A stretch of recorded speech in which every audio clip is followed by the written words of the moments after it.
Estude para ser alguém na vida. Essa é a frase que eu mais ouvi de pessoas que eu amo e de pessoas que eu sempre confiei.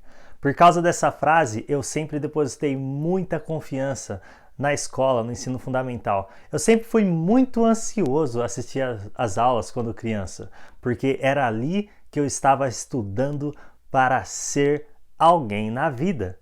Eu ouvi muitos meus pais reclamando sobre o quão difícil era a vida deles, porque eles não tinham estudos, eles trabalhavam demais e o que eles estavam ganhando na nossa infância mal dava para pagar as contas. Eu me lembro perguntando para o meu pai, mas pai, se você está ganhando pouco, por que você não encontra um trabalho melhor? E ele sempre me dizia, porque eu não tenho estudos, é por isso que eu não consigo um trabalho que eu ganhe mais. E te digo mais, filho, se você não quer estar nessa situação que o pai está hoje, que a mãe está hoje, fazendo esses trabalhos difíceis, estude para ser alguém na vida. E eu estudei em 8 anos de ensino fundamental e 3 anos de ensino médio. Eu aprendi muito principalmente sobre matemática, português, educação física, biologia, química. Eu aprendi sobre artes, filosofia, sobre os grandes filósofos. Eu aprendi sobre história, a colonização do Brasil, a colonização dos Estados Unidos. Eu aprendi sobre π, as equações de primeiro, segundo e terceiro grau e tudo que nós estamos familiarizados com o conteúdo do ensino médio e ensino fundamental. E eu sempre dei muita atenção, porque era ali que eu estava aprendendo o que me faria ser alguém na vida. E como uma criança em circunstâncias humildes, eu adorava fazer o que toda criança gostava de fazer na minha época. Brincar de esconde-esconde, brincar de pega-pega e conversar sobre tudo na vida. Eu me lembro conversando com os meus amigos um pouquinho só sobre o futuro e perguntando para eles, o que vocês querem ser? Um amigo meu queria ser um doutor, um médico, um outro queria ser um policial, um outro queria ser um maquinista de trem, uma outra queria ser uma advogada. E o que eu queria ser? Eu não fazia a mínima ideia do que eu queria ser, a não ser rico. Ser rico era a única coisa que eu queria. E não importava qual profissão iria me ajudar a ser rico. Porque eu sendo rico, eu sabia que eu ia ser capaz de resolver o problema raiz. O problema que mais assolava e tirava a paz da minha família. Esse problema era a raiz de todos os outros problemas. Esse problema era o que fazia com que meus pais, as pessoas que eu amava muito, brigassem de vez em quando. Era um problema que fazia com que nós não conseguíssemos desfrutar a vida. Era o que nos impedia de fazer uma viagem legal, de ter uma recreação, de ir jantar fora, de ter materiais escolares apropriados. Era um problema que nos impedia de ter um carro mais confortável para fazer uma viagem. Era um problema que tirava o sono do meu pai e da minha mãe. Esse problema se chamava a falta de dinheiro. Mãe, por que cortaram a luz? Porque não tem dinheiro para pagar as contas. Mãe, podemos ir num parque aquático? Não tem dinheiro. Mãe, por que o pai está trabalhando em 2 trabalhos, trabalhando até a noite? Porque não tem dinheiro. Mãe, podemos fazer uma festa de aniversário e chamar todos os nossos amigos? Não, filho, porque não tem dinheiro. Foi sim um momento muito difícil, a minha adolescência, a minha infância, onde eu vi meus pais trabalhando muito para resolverem a falta de dinheiro, a falta dos recursos. A nossa religião teve um papel fundamental para nos ajudar a não cair em uma depressão, a ter fé e esperança e para continuar lutando. As minhas experiências pessoais me mostraram que eu realmente precisava estudar para ser alguém na vida. Se eu conseguisse me tornar uma pessoa rica, eu ia conseguir resolver muitos dos problemas que assolavam a nossa família. E é por isso que eu agarrei com tanto afinco esse ditado e a frase que diz: estude para ser alguém na vida. Na minha adolescência, com 14, 15 anos, eu comecei a ser um pouco mais independente, eu comecei a sair sozinho com os amigos.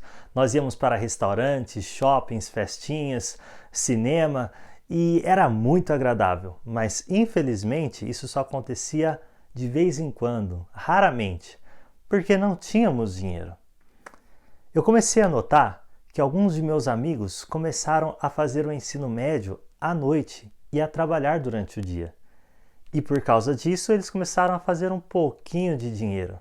E eles se tornaram, até certo ponto, um pouco independentes financeiramente. Isso foi fantástico! Que ideia fantástica é essa?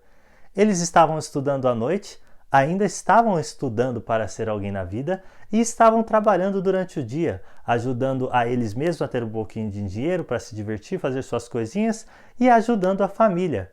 É claro que eu queria isso para mim. E eu logo comecei a procurar uma maneira onde eu poderia trabalhar para ajudar em casa, para ter minhas coisinhas e estudar à noite, para ser alguém na vida. O lado difícil de estudar à noite é que se tornou extremamente cansativo. Ser alguém na vida agora era um desafio, porque nós estávamos muito cansados, trabalhávamos de dia e chegávamos à noite na escola e mal tínhamos energia para ficarmos acordados.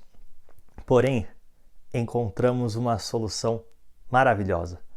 Os professores logo nos mostraram que havia uma maneira para que nós pudéssemos progredir na escola e sermos classificados como bons alunos que estavam passando de ano e, consequentemente, se tornando alguém na vida. No final de 2008, eu me formei no ensino médio. Como foi bom, como foi legal a minha formatura, aquele momento de pegar o diploma na mão e saber que a gente conseguiu. Passamos de ano.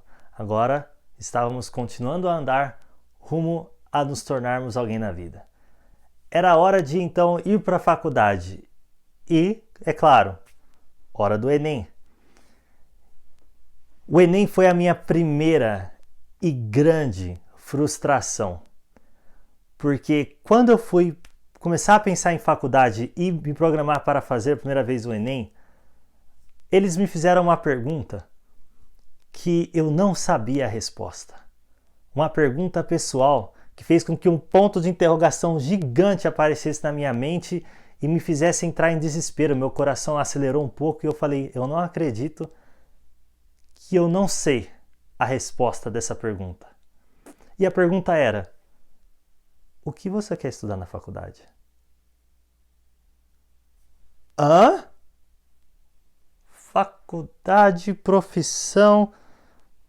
Peraí. Você está me dizendo que agora eu tenho que tomar uma decisão para escolher uma profissão ou um curso que vai me levar a uma profissão e vai definir os próximos 4 anos da minha vida se eu fizer um bacharel ou 2 anos se eu fizer um técnico e provavelmente a minha vida inteira. Mas só me disseram que se eu estudasse eu seria alguém na vida.